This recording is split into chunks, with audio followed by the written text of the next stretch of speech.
Explore future tech dreams and practical design. Why has no one done Let's that rethink before? how we engage with I don't need technology. a gun, but if I had a prosthetic leg, I want to press a button and my mobile phone shoots out of my leg into my hand. Why has no one done just cool stuff? And so that's sort of, yeah, where I guess sci-fi connects in, because as far as I'm concerned, sci-fi just gives us a roadmap. It paints a picture and it fleshes it out, and then we realize it. I mean, people don't realize like way back the day how much stuff on Star Trek is reality now. The flip phones came about, the big screen Star Trek is TV. is a great go-to example, actually, because when you look at Star Trek, like when I was young watching Star Trek and they were walking around on the bridge and they were poking the computers, they didn't have keys, they were poking the screen, and they had this paper thin readout that was showing them stuff. That was amazing. Well, I've got like 5 of them at home. I've got my iPads and my tablets and my touch screens. I've got that now. It happened. So yeah, Star Trek is like, I think, one of the best examples of materializing what we envisioned. So what's something scientific we haven't done yet that you think we exciting, like maybe like time travel, or maybe like past consciousness between each other, or like something off the wall crazy that you think should happen? Well, I think the big one, which we will get to, but there's going to be a huge philosophical conundrum there, is kind of what we're working on: mind-machine interface. We are, I think, going to get to the stage where we're looking at, can we upload our consciousness? And that is going to be a very fun challenge, because the technical requirements follow on from your philosophical perspective. For example, if you look at Locke, the philosopher Locke, he talks about the key to like your existence is continuity of consciousness.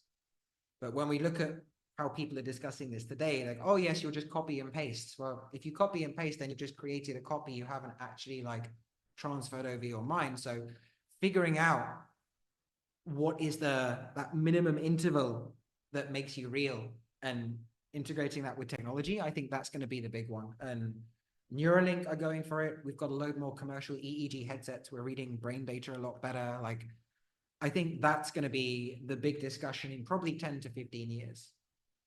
So next, engineering, right? Obviously, you're a big engineer. What makes someone a good engineer from your point of view?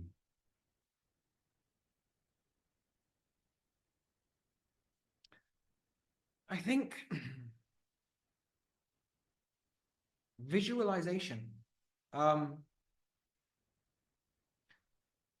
You need to understand people in a lot of ways. You need to understand how your end user is going to interact with a product, what kind of expectations they have, and also, frankly, you have to build for the lowest common denominator. Any system that you want to create or engineer, you always have to build it around incentives and the lowest common denominator. So in the case of what we do, you basically have to assume, people are idiots. You have to design your technology to be as simple as possible. Next is, people are going to do what's in their own interest. You have to build systems that incentivize the actions that work within that system. And that's a lot more, putting that all together is a much more complex proposition than just designing a device to achieve a certain task. There's a whole lot more about user optimization. And a good example of this probably is mobile phones, because those are something that the way that, like, they are now the number one interface between humans and technology. I think it's them or the keyboard, and we have these a lot more than we have keyboards, billions of interactions a day, and we optimize this. Every single experience on the phone has been optimized using billions of hours of user data. It's totally customized around us. Every sort of, how long does it take an icon to open?